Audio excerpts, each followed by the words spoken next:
Labadiena. Šiandien mūsų tinklalaidžių ciklė skirtame profesinio mokymo ir socialinės įtraukties problematikai. Kalbame su dr. Laima Mikulėnaite, Santaros klinikų Vaikų raidos centro ankstyvosios reabilitacijos skyriaus vedėja. Labadiena. Labadiena, daktare. Tai gal mūsų pokalbį pradėkime nuo to, kad aš ilgą jūsų tą pavadinimą institucijos perskaičiau, tikriausiai ne visi žino, ką jūsų centras veikia, tai gal keletą žodžių apie tai, kokia yra jūsų centro funkcija, kaip jisai padeda vaikams ir kokius metodus taiko, prašom. Vaikų raidos centras tai yra Vilniaus universiteto Santaros klinikų dalis. Ir mūsų pagrindinė funkcija yra tai, kad mes padedam vaikams, kuriems yra nustatomas raidos sutrikimas, tiesiog turbūt integruotis į visuomenę. Tai yra mes patys pirmieji turbūt, kas pasakys diagnozę tėvams, mes patys pirmieji, kurie padės turbūt tėvam prisitaikyti, kaip su tokiu vaiku gyventi.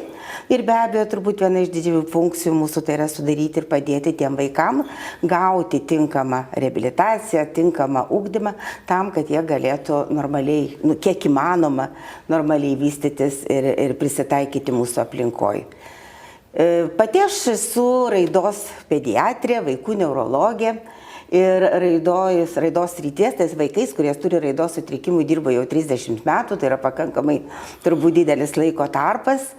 Ir mūsų raidos centras irgi turbūt jau dirbam lygiai turbūt tiek pat metų, todėl turim pakankamai turbūt nemažą patirtį, kaip padėti šeimoms, kurias ateina būtent vaikas turintis raidos sutrikimų.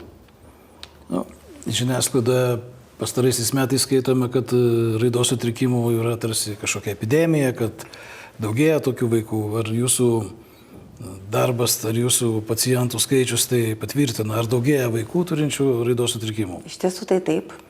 Ir tai turbūt liūdnoji dalis mūsų šitos visos visuomenės yra, todėl kad iš ties raidos sutrikimų daugėja. Ar galima pavadinti epidemiją, aš turbūt nepavadinčiau ir turbūt šiandien dienai po pandemijos mes irgi turbūt nebekalbėtumėm, kad tai yra iš tiesų epidemija.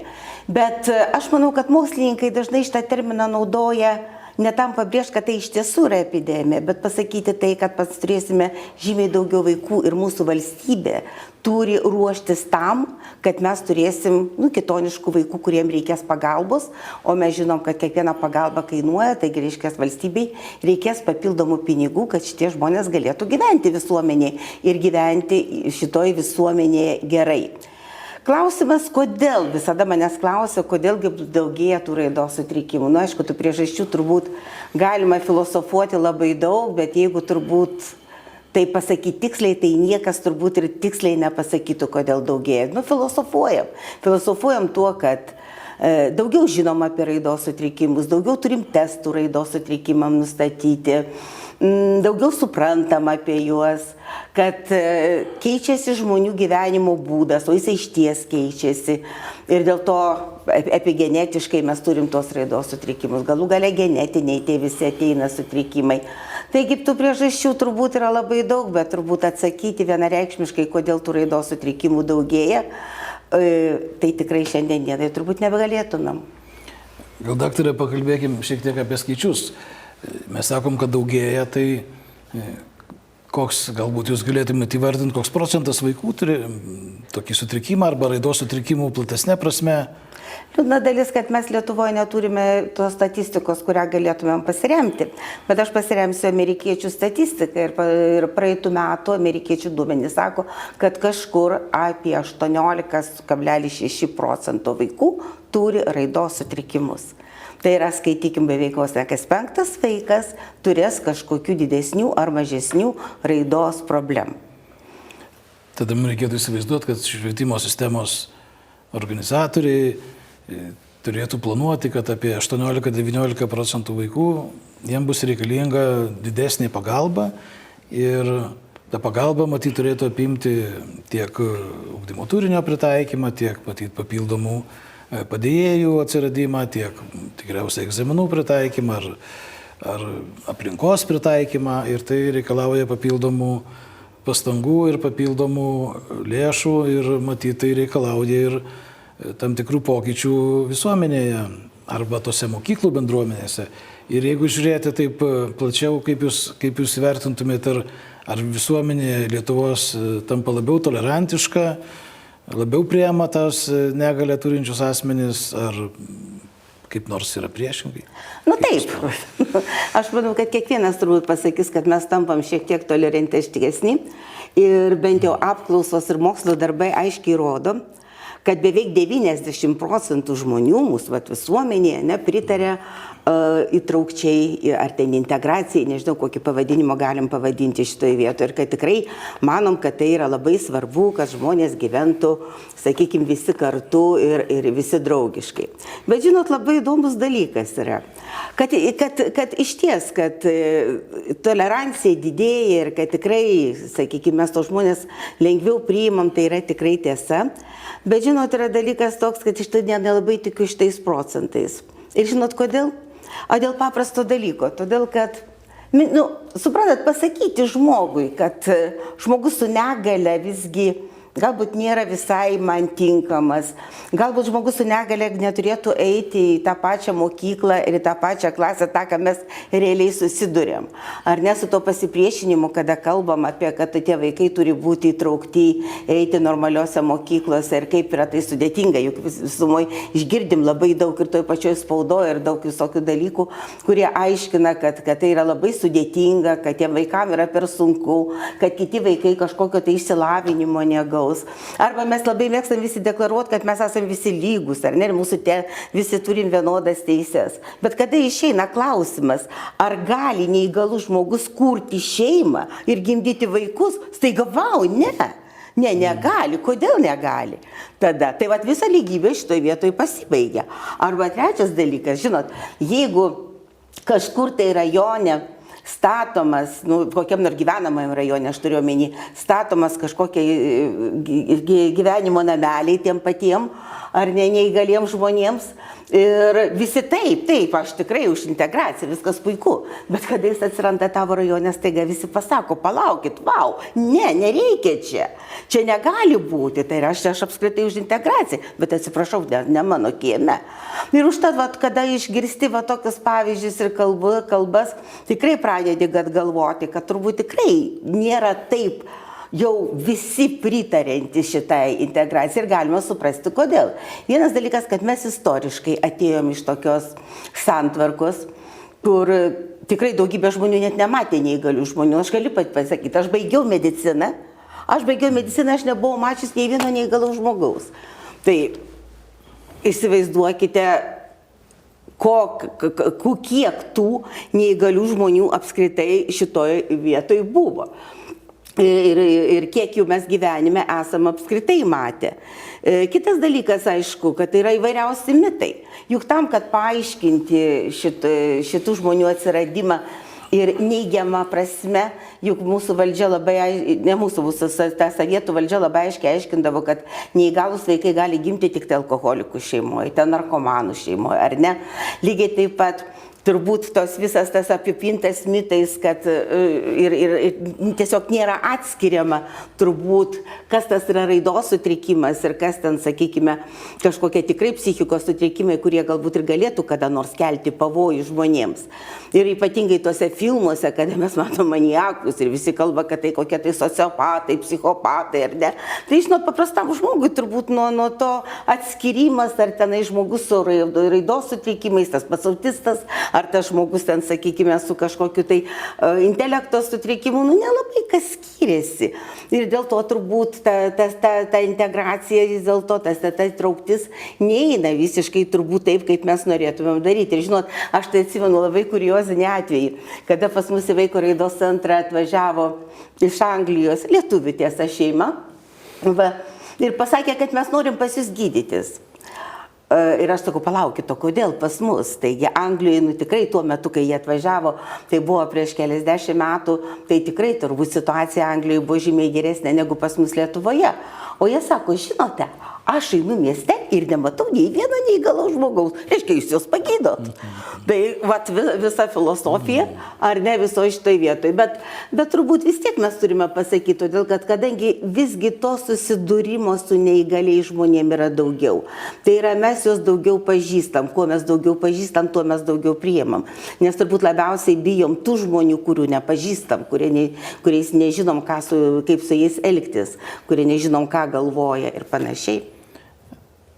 Norėčiau čia įsiterpti ir paklausti jūsų, tai čia tą jūsų pavyzdį toliau plėtojant, tai nuo raidos sutrikimų, kaip suprantu, pagyti turbūt nepavyks tiem, kuriuos ištiko tas raidos sutrikimas ir tai bus būklė turbūt, arba ta situacija žmogaus tęsis visą gyvenimą ir matyt neišvengiamai tas žmogus atsidurs ir švietimo institucijose, įvairaus lygmens matyt, pradedant sakykime, darželiu, pradinė mokykla, bendro lavinimo mokykla, vėliau matyt dalis tų vaikų galės rinktis vienokią ar kitokią profesiją pagal savo galimybės, tai žodžiu ta visa perspektyva vis tiek yra tokia ne tik medicininė, sakykime, bet ir tokia profesinė, tas visa gyvenimo perspektyva, vis tiek ją kažkaip matyt galima planuoti, arba bent tikėtis ir matyti tėvai irgi tikisi savo vaikam, kad jūs jiems padėsit, kad vėliau jiems bus suteikta pagalba mokykloje. Tai aš norėčiau paklausti, kaip jūs manot, ar mokykloje reikia pritaikyti ugdymo turinį, ar reikia kažkaip dėti pastangas, specializuoti metodus, darbą su tais vaikais, įvairias užduotis, jų kažkokį laisvalaikio praleidimą, ar reikia siekti, kad jie tarsi tos negalios neturėtų ir jie mokytųsi pagal programas, kurios yra skirtos visiems vaikams. Ar mes turim tą jų kitoniškumą tarsi palaikyti, ar mes turim juos daryti tokiais neurotipiniais, tikėdamiesi, kad taip jie priartės prie kažkokių mūsų įsivaizduojamų standartų. Kaip jūs manot? Na taip, aš manau, kad aš tai atsakyčiau labai paprastai. Raidos sutrikimas tai yra būklė. Būklė, su kuria žmogus ateina į gyvenimą, su kuria išeis, nes tai yra iš esmės yra susiję su žmogaus smegenų formavimusi. Ar ne, galbūt mes galim rasti kažkokius tai pakitimus tose smegenyse, arba ten jie tokie yra tokiam lygmenį, kad mes ne visada galbūt nustatom tuos pakitimus. Bet aišku, kad žmogus vystosi kažkaip tai kitaip ir be abejo, atsižvelgiant į jos visus ypatumus, jo turbūt prisitaikymas mūsų visuomenėje yra pakankamai sudėtingas. Aš tai, žinot, noriu pasakyti, kad aš labai tiesą pasakius didžiuojuosi mūsų valstybę. Didžiuojuosi Lietuva, kad jinai priėmė, mano manimu, patį geriausią dalyką. Kad mes kalbam šiandien apie vaikų įtraukti. Įtraukti bendro lavinimo mokyklas. Aš žinau, kad ką aš pasakysiu, tą, ką dabar sakau, tai mokytojai pasipiktis, nes aš tą pastoviai girdžiu. Iš pedagogų, jai lengva sakyti, jinai ten klasėse nedirba, kur krūvos vaikų, kur tikrai su tais vaikais labai sunku tenai dirbti ir padėti tiem vaikams, ir dar tų vaikų daugybė, ar ne toj pačioj klasėje. Bet aš visą laiką sakau, jeigu tu nepadarysi pirmo žingsnį, tai niekur neįvyks. Juk viskas prasideda nuo to pirmo žingsnio. Ir aš manau taip, šiandien dieną mes tikrai Lietuvoje susidurėm su daug problemų. Mes tikrai turime labai daug pagalvoti apie tai, kaip tas vaikas ateina į mokyklą. Ir aišku, turbūt yra labai neteisinga, kada visą tai mes suverčiam, visą tą kaltę, sakykime, kad kažkas kažkur nepavyko ar kažkas nepasidarė, suverčiam tiesiog tai pačiai mokyklai. Todėl, kad tai yra, aš sakyčiau, kad tai yra visas kompleksas. Ateina vaikas. Juk vaikas ateina su kažkokiom tai savo problemom, ar ne? Jos turės kažkokio tai socialinio bendravimo dalykų. Jis turės visuomeniai elgesio dalykų. Kaip dabar, kiek aš kartų susiduriu. Vaikas ruošiasi į mokyklą, jam beveik 7 metai. Ir jūs suprantate, ateina pas mane į kabinetą. Ir jisai pradeda voliotis ant sofos. Jis krenta ant grindų. Jisai rangosi. Jam nepatinka, jis išeina. Palaukit. Bet jis atėjo į vietą ir jam 7 metai tuoj. Tai lygiai tas pats eis į mokyklą. Šitas vaikas yra iš tiesiog nepasiruošęs eiti į mokyklą ir nesuformavęs visų tų socialinių įgūdžių, nekalbant apie tai, kad dėl hiperglobos tas vaikas gali neturėti net savarankiškumo įgūdžių. Todėl, kad buvo kažkada gaila, kažkada tai neišmokinau, kažką tai buvo sunku išmokinti ir toks vaikas visiškai nepasiruošęs ateina. Kitas dalykas, ar jis turi atsakomybę. Juk jeigu mes paklausim bet kokio vaiko, pasižiūrėkit, bet kurio, ar tu nori eiti į mokyklą, nugi pasakys ne. Vienetai pasakys, kad aš noriu eiti į mokyklą, bet yra atsakomybė, yra pareiga ir tu turi eiti. Ar mes suformuojam šitam vaikui tą pareigą? Galų gale ar tas vaikas žino, kad jis yra šiek tiek kitoks? Gal ne veltui yra kalbama, kad kada vaikui jau eina ten 8-9 metai, reikia pasakyti, kad tu esi kitoks, ar ne? Ir ar mes duodam jam kažkokius tai mechanizmus, kad jisai galėtų pats, pavyzdžiui, pasakyti mokytojai, jisai nesupratęs pamokos, galėtų mokytojai pasakyti, mokytojai, aš nesupratau, gal tu man galėtum šitoj vietoj padėti. Lygiai ta pati problema, kada mes kalbam apie tėvus. Ar pasako tėvai mokytojom, kad ateina vaikas kitoks? Aš tikrai žinau ne vieną ir ne du atvejus, kada tėvai nuslepia tai. Nuslepia ir tiesiog nepasako ir paskui kyla baisinės problemos, kada šitam vaikui tikrai sunku prisitaikyti šitoj vietoj. Kitas dalykas, kada ar tikrai tėvai pasiruošia tom patyčiom? Ar jie tikrai bus jų? Kaip tu nori pasakyti, kad ateina kitoniškas vaikas į 30 vaikų klasę? Tai ar mes galim garantuoti, kad visi 30 šventi angelėliai, suprantat, niekas nieko nepasakys, taip nebus. Tai ar tai esi tu pasiruošęs žinot, kad tavo vaikui bus sunku, ar tu esi pasiruošęs priimti šitos iššūkius ir padėti vaikui juos įveikti? Ar trečias dalykas, ar tikrai tas vaikas yra motyvuotas eiti į mokyklą, ar jisai, sakykime, ar mes randam tos būdus, kaip jį sumotyvuoti, kad mokykloje yra gerai, mokykloje yra smagu, mokykloje tu eini mokytis, tu neini kažką tai ten kitą veikti, ten, sakykime, draugauti su kitais ir panašiai. Trečia grandis, sakyčiau, mokytojai. Taip, tai irgi yra ta švietimo pagalba, bet kaip jūs ir sakėt, turbūt mokytojai, mokyklos, tai čia yra tai, ką turbūt didžiausiai šiandien dienai kalbame. Ir apie klasių pritaikymą, turbūt ir programų pritaikymą vaikam, elgesio formavimą, mokymą vaiką elgtis, ar ne, pagalvoti apie jo, sakykime, tas pačias pertraukas, ką jis veiks per pertraukas, galų galiai išmokinti, kaip jisai į tualetą turi nueiti. Aš tikrai žinau keletą atvejų, kada vaikai visas pamokas neina į tualetą, todėl kad jie nemoka paprašyti. Jie tiesiog nežino, kaip paprašyti mokytojos, kad vaikui reikia eiti į tualetą. Ir jūs pagalvokit, 6 valandas jisai sėdi norėdamas ir nenueidamas.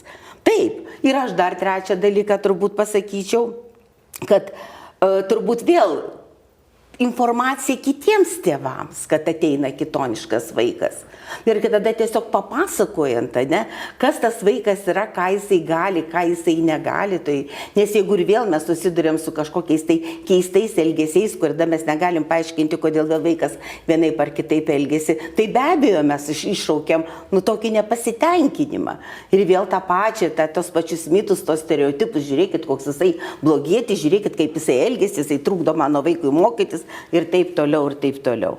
Aišku, aš matyt norėčiau dar čia tiesiog dar pakreipti mūsų pokalbį tokia linkme, kad aš suprantu, kad savybės arba tos problemos, su kuriomis susiduria raidos sutrikimų turintys vaikai, tai viena iš jų matyti yra tie, ką jūs ir minėjote, komunikacijos sunkumai, tų kontaktų užmezgimo sunkumai, galbūt kažkokios intelektualinės problemos, kurios neleidžia įsisavinti žinių tam tikrų, jeigu jos nepateiktos kažkokia patrauklesnė forma ir taip toliau. Tai tarsi mes ir kitas, jeigu kontekstas švietimo įstaigos yra nepalankus, tai mes matom, kad vaikas galbūt praleidžia nemažai laiko ne taip produktyviai, kaip galėtų. Ir kadangi mūsų tematos tinklalaidės yra ir profesinis mokymas, tai aš sakyčiau, matyt, kad tada vaiko bendrojo lavinimo sistema neparuošia jo tai būsimai profesijai, jeigu jis galėtų tą profesiją kokią nors įgyti, tai tų bazinių gebėjimų trūkumas, matyt, vėliau gali stabdyti jo tokią ateities kažkokią galimą profesinę veiklą. Tai ką reikėtų čia daryti, galbūt yra kažkokie metodai, kurie labiau padeda raidos sutrikimų turintiem vaikam tos savo trūkstamus gebėjimus išsiugdyti, galbūt apie tos efektyvesnius metodus, ką reikėtų daryti šeimai, ką orientuotis, nes galbūt pasiūla yra labai didelė nuo delfinų iki kokių nors ten gyvūnų, kitų prisilietimų ir panašiai, tokių komiškų, sakyčiau, gana pasiūlymų, bet ką sako jūsų patirtis, kaip tas vaikas turėtų būti ugdomas, ar tėvam reikėtų labai taip kažkokius metodus pasirinkti? Žinot, atsakysiu taip. Juk kada gimsta vaikas, jau nuo tos pačios pirmos minutės, turbūt, ar ne, kada mes jau nustatom, kad yra raidos sutrikimas, ar ne, tai visa tai eina tas kelias, jo gyvenimo kelias, ar ne, yra ruošiamas tam, kad šitas žmogus, mano tai giliu įsitikinimu, būtų gyvenime laimingas. Ar ne? Tai reiškia, ką reiškia būti žmogui laimingam. Tai aš manau, kad yra turbūt svarbiausias dalykas, kad žmogus jaustų, kad jo gyvenimas yra nebeprasmis, kad jis turi tam tikrą prasmę. Juk mes visi gyvenam prasmingai, mes einame į darželius ar ne, einame mokytis kažko darželių, galų gale darželis tai yra pirma mūsų tokia socialinė aplinka, kur mes išmokstam komunikuoti, išmokstam bendrauti šitoj vietoj. Antras dalykas, einam į mokyklą, ten gaunam ir akademinių įgūdžių, ar ne, tai yra vieni dalykai, bet lygiai taip pat formuojam santykius su žmonėm, kurie yra visiškai aukštesniam lygyje ir gaunam. Ir trečias dalykas, kam mes mokomės? Mes mokomės tam, kad tas savo žinias galėtumėm pritaikyti aplinkoj. Tai yra atrasti kažkokią tai sritį, kurioje tu vietoje jaustumėsi gerai, jaustumėsi kompetitingas ir darytum tą, ką tu nori daryti.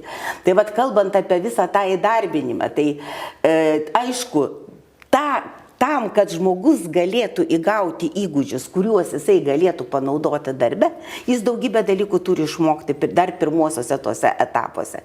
Tai ir to savarankiškumo, ir tos motyvacijos, ir suvokimo, ir pareigos pirmiausia dalykė suvokimo, ir atsakomybės galų gale jis turi išmokti. Ta, ką turim pradėti mokinti labai anksti.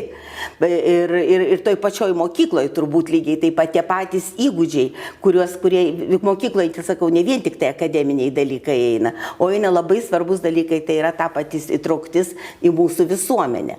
Tai va kiek mes duodam žmogui supratimo, kiek jisai gali tų įgūdžių gauti, kuriuos paskui panaudos. Žinot, man teko būti Škotijoje.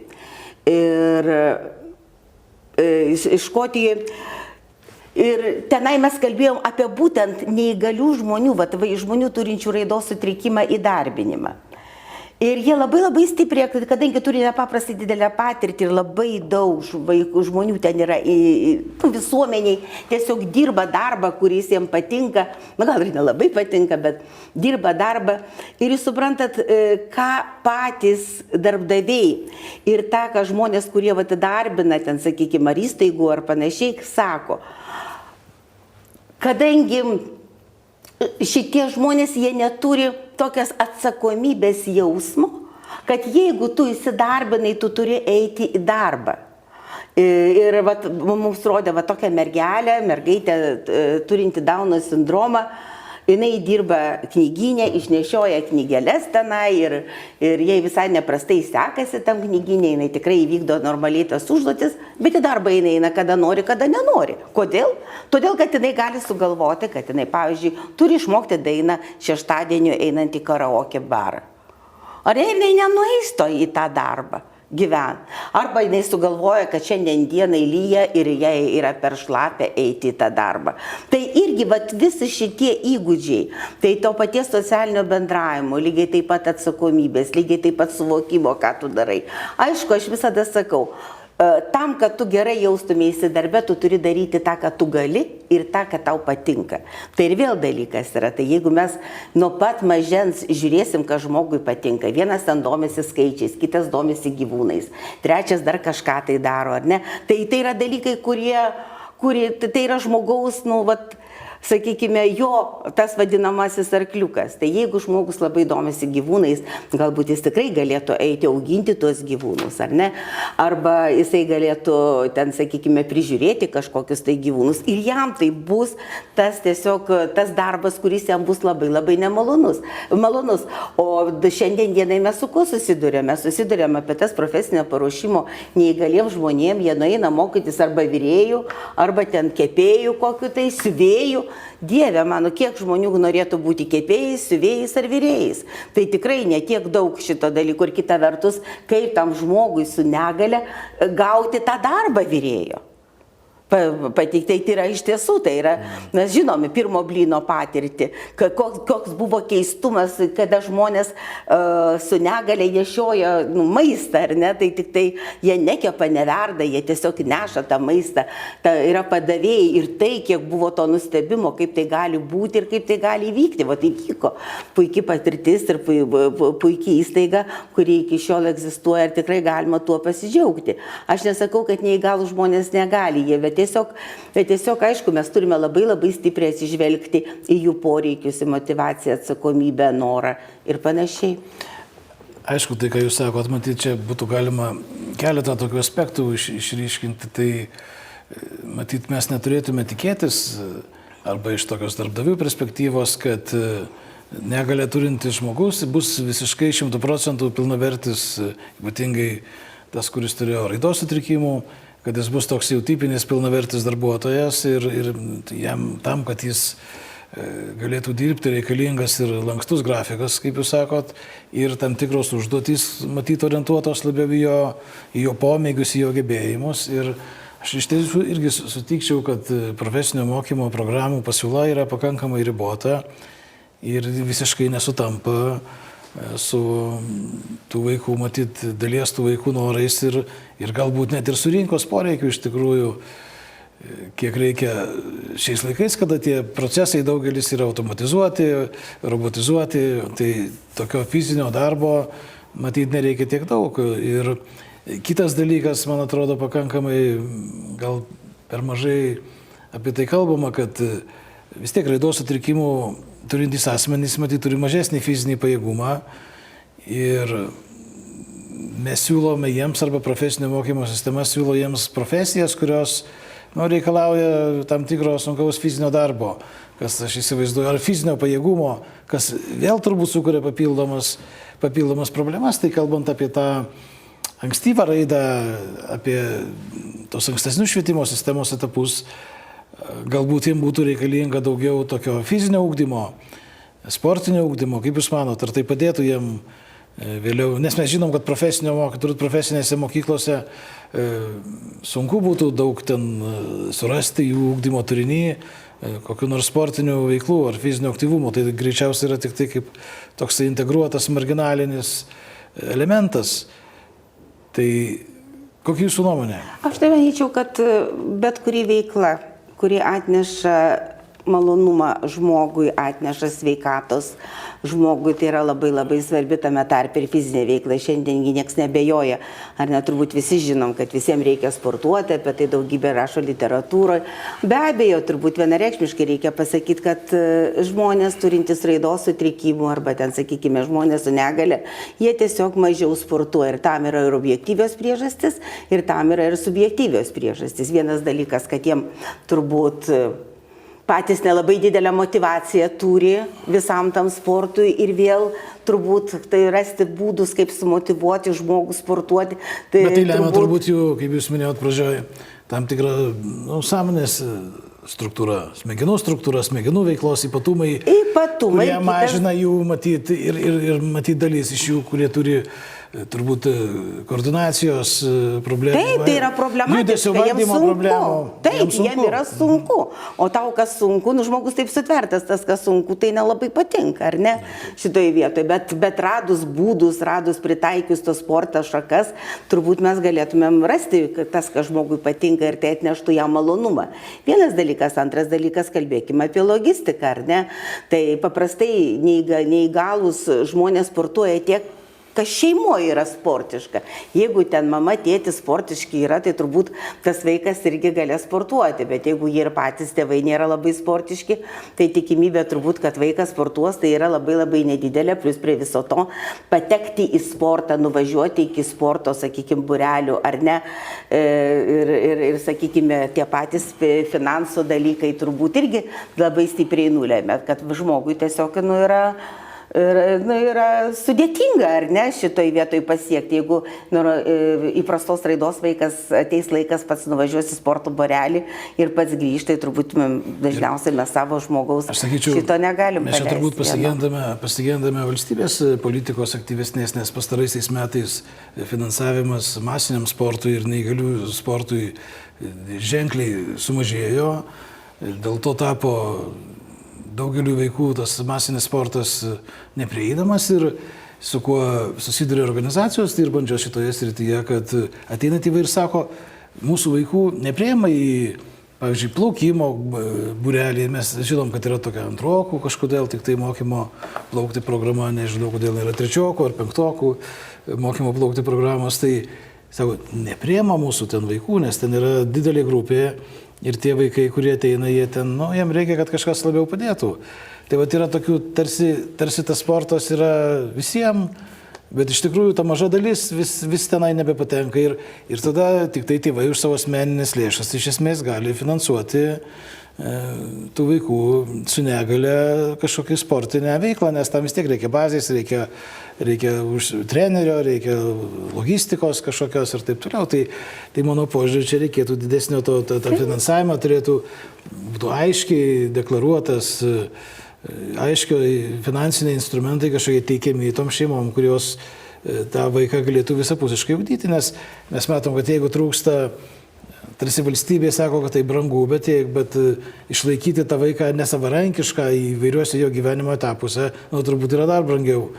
Ir įvairios, matyti ir vakarų šalių, daug analizių atlikta yra ir Europos komisijos, tokių buvo darbo grupių, kurios, pavyzdžiui, skaičiavo, kokie kaštai produktyvumo praradimo, nes daugelis tėvų tada, arba dalis tėvų negali dirbti pilną darbo dieną, jie dirba mažiau, jie rūpinasi tuo vaiku, tai vėl mažina jų pajamas, didina socialinę atskirtį ir taip toliau. Tai čia daug dalykų, kurie... Bet dar reikia pridėti vieną, Ričardai, dar reikia tokį pasakyti dalyką, kad, pavyzdžiui, mūsų tie patys ir treneriai, ir tie patys mokytojai, ar ne, irgi nelabai žino, ką daryti su tokiais vaikais. Tai irgi ta baimė yra pakankamai didelė.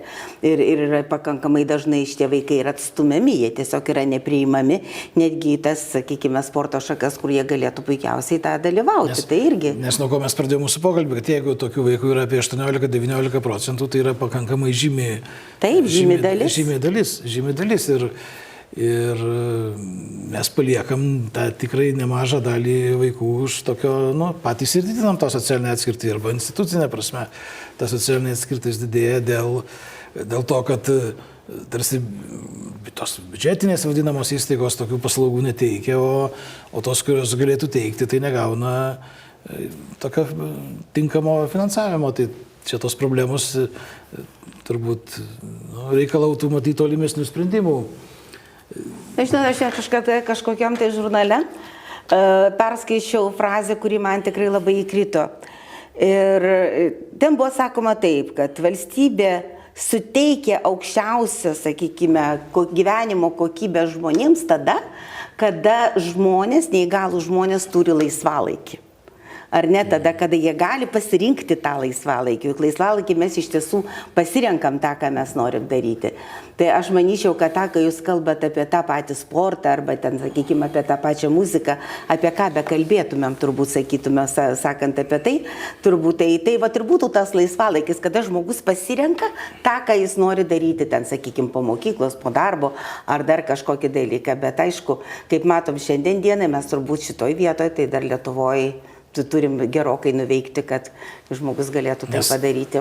Tai, ką jūs vadinat laisvalaikiu, aš tai gal kaip nors, tai nežinau, vadinčiau viso to gyvenimo, tokių kasdienybės užpildymo, nes... Bet laisvalaikis labai svarbus. Taip, tai aš tik noriu pasakyti, kad jeigu, pažiūrėjau, mes įsivaizduokim, kad vaikas baigė bendro lavinimo mokyklą, jo galimybės įgyti profesiją ribotos, tarsi jo nelabai nori kažkur priimti, tai ką jam veikti? Kuo užsiimti? Kas tai yra kažkokia prieglauda, ar tėvai turi prižiūrėti namuose, ypatingai jeigu ta negalia yra sunkesnė. Tai man atrodo čia, tai tas vadinamas laisvalaikis, tai iš esmės ir būtų jo tas pagrindinis užsiėmimas, kas suteiktų prasme kiekvieno to asmens egzistavimui. Ir kitas dalykas, jie tarsi negali patys tie vaikai susiorganizuoti to laisvalaikio ar tų užsiėmimų, tas vis tiek turi būti teikiama kažkokia pagalba. Tai man atrodo, čia toks yra, ką jūs sakot, tikriausiai, kad to trūksta.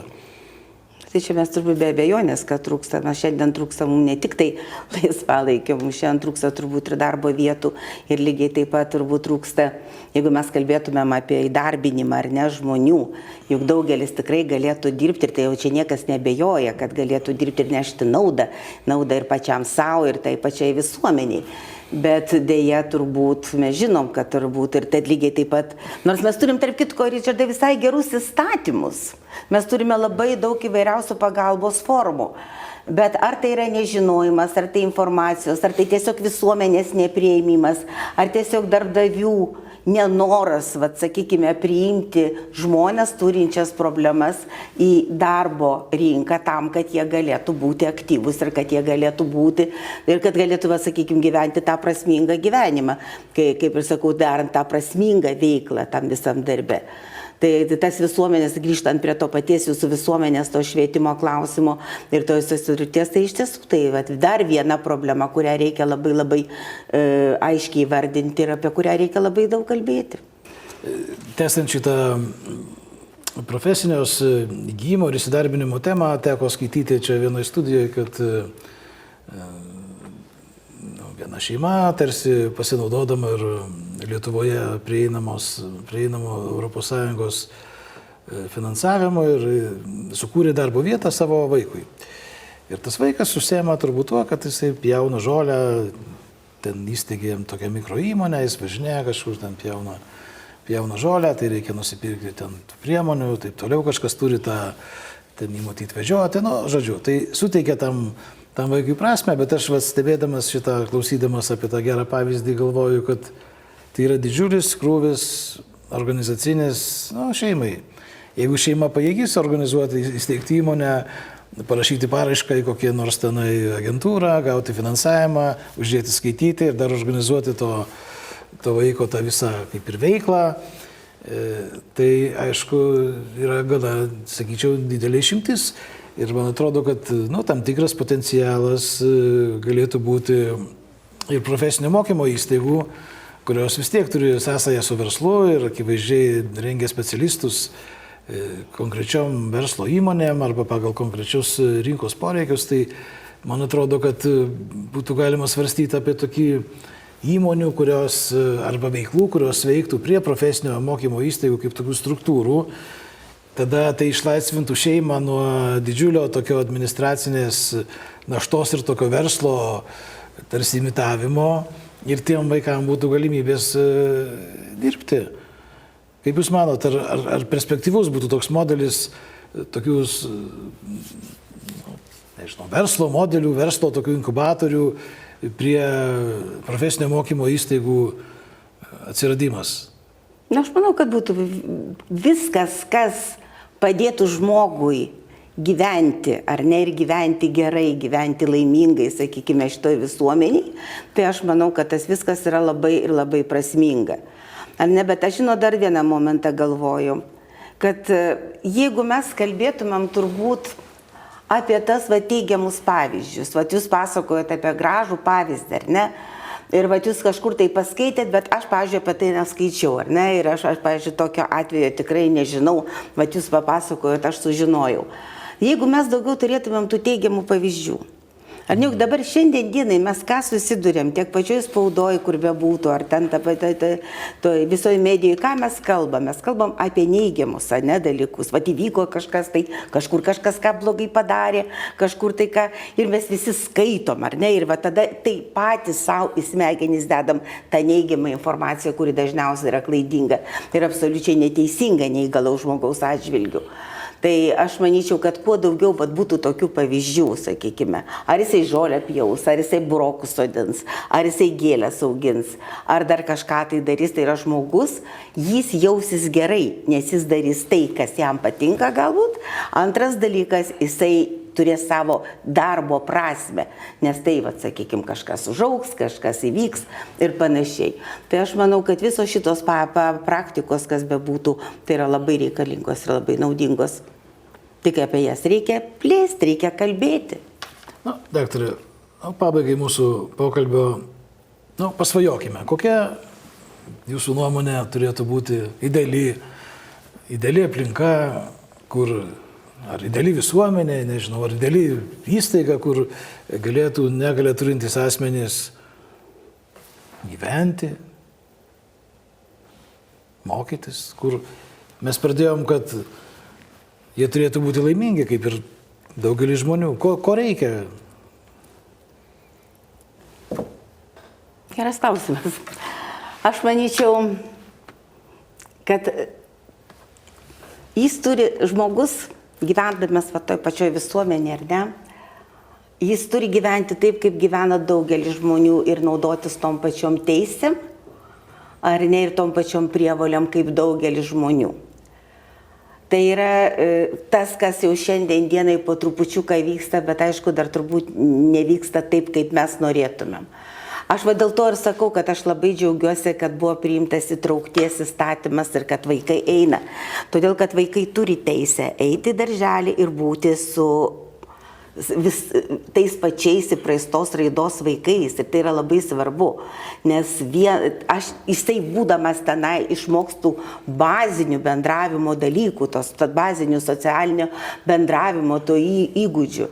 Antras dalykas, jisai į mokyklą, jis gaus kažkokio akademinių įgūdžių pagal savo galimybės, ar nelygiai taip pat jisai vėl išmoks formuoti tos socialinius įgūdžius, kuriuo jam paskui prireiks gyvenime.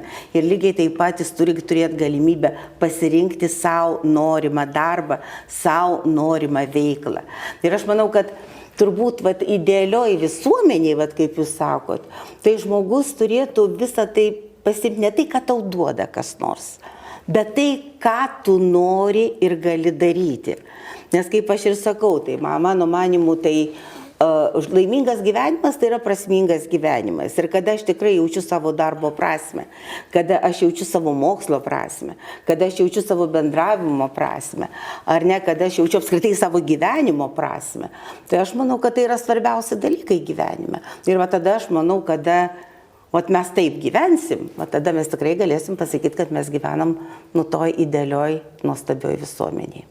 Bet dar reikės palaukti. Ačiū labai.